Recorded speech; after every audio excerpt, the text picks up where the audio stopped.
I'm the type of guy that needs goals and structured training. That being said, this off-season, I only have 2 rides that are structured. All the other rides, I do what I want. Why?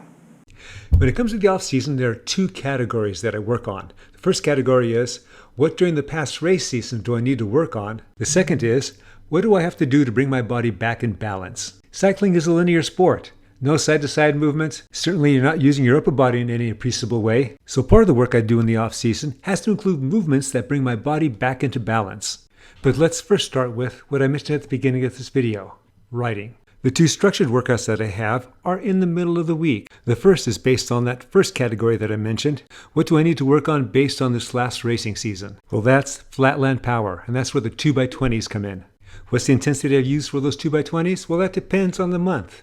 So right now I just finished doing upper endurance. In fact, I barely got to upper endurance because of the squats and deadlifts I was doing. That was just killing me during this type of workout. Actually, it was killing me anytime I was on the bike. As I have just finished my 4-week adaptive phase for lifting, so what the adaptive phase is that you basically go real light.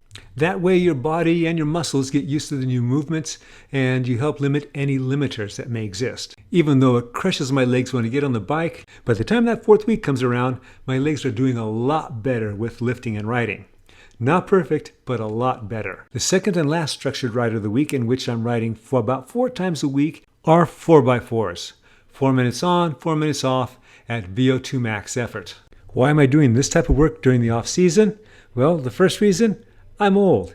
I can't let my upper end drop all the way to 0 because it's going to take a while to get back up again when the season starts. Since there's a direct correlation between how high your VO2 max is and your overall health, including your longevity, it's a good thing to do. Now, I've done a version of this last off season, but it wasn't anything structured like this. I would try to get my upper intensity work done during Zwift races, and that wasn't always the best thing to do. It was okay, but having a structure like this is going to be more of an advantage for me. I can still do the Zwift races, but I got to do this first. What do I do on those other days that I ride? Well, whatever I want. I can grab my phone, go on Link My Ride app, and see what's around. For those of you familiar with my channel, you know that I recently moved, and I moved to a location that has gravel pretty much right outside my door. And there's a couple of rides that I could do where I'm following mountain bikers on gravel and semi-gravel roads. I can also hammer my heart out on a group ride on a Saturday. But what I'm actually doing is flirting with the idea of doing a double century that's going to be happening in the middle of October, which is going to be about 4 weeks away.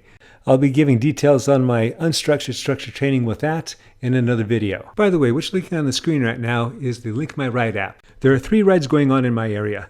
2 smaller wussy rides and my manly 107-mile, 8,600 feet of climbing ride. In the category of what'll benefit me for next year, well, I'm doing a lot of leg strength and leg explosiveness type of work. I've introduced this in a past video, but I'll give an update in a future video. In the meantime, why don't you comment below on what you're doing this off season? What areas are you looking to improve? And what's your plan for improving them? Or are you doing nothing and just taking it easy? Just playing it by ear? Comment below. And of course, don't forget to like and subscribe. The Cycling Greek.